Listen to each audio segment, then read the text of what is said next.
Samsung, l'entreprise qui fabrique bien plus que des smartphones.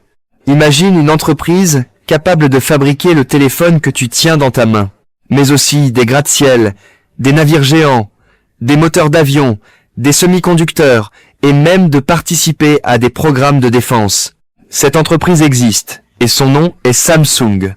Pour la plupart des gens, Samsung est simplement une marque de smartphone.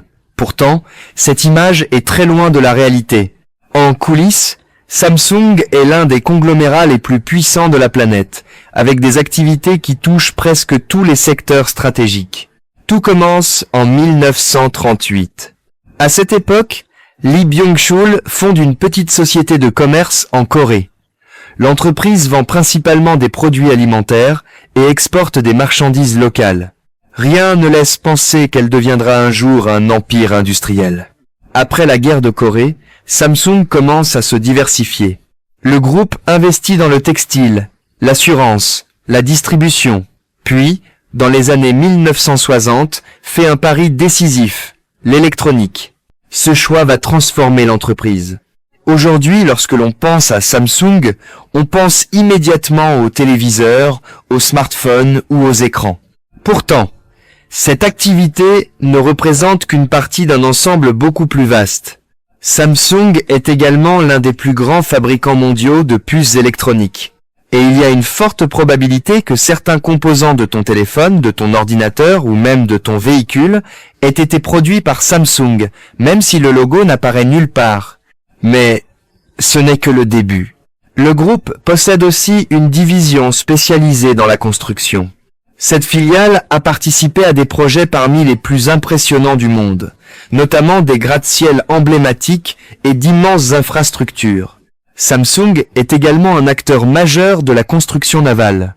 Ces chantiers produisent certains des plus grands porte-conteneurs, méthaniers et plateformes offshore de la planète. Chaque année, des navires gigantesques quittent ces installations pour transporter des millions de tonnes de marchandises à travers le monde. Et ce n'est toujours pas tout. Le groupe est présent dans la finance, les assurances, la biotechnologie, la recherche médicale, l'intelligence artificielle, la robotique et les batteries de nouvelle génération. Pendant plusieurs décennies, certaines filiales de Samsung ont également participé à des programmes liés à l'industrie de la défense sud-coréenne. Cette activité reste très éloignée des smartphones, mais elle montre jusqu'où le groupe s'est diversifié au fil de son histoire. Cette stratégie repose sur une idée simple: ne jamais dépendre d'un seul marché. Lorsqu'un secteur ralentit, un autre peut continuer à générer de la croissance. Cette diversification explique en partie pourquoi Samsung est resté un acteur majeur pendant plusieurs décennies malgré les crises économiques et les changements technologiques. Le groupe investit aussi des milliards de dollars chaque année dans la recherche et le développement. C'est grâce à ces investissements qu'il est devenu l'un des leaders mondiaux des mémoires électroniques, des écrans OLED et des semi-conducteurs de pointe. Aujourd'hui, l'enjeu principal est l'intelligence artificielle. Les nouveaux modèles d'IA nécessitent des quantités gigantesques de mémoire et de puissance de calcul. Or, Samsung est précisément l'un des fabricants capables de produire ces composants à très grande échelle. La concurrence reste féroce. Des entreprises comme TSMC, Apple, Nvidia ou SK Hynix se disputent les marchés les plus stratégiques.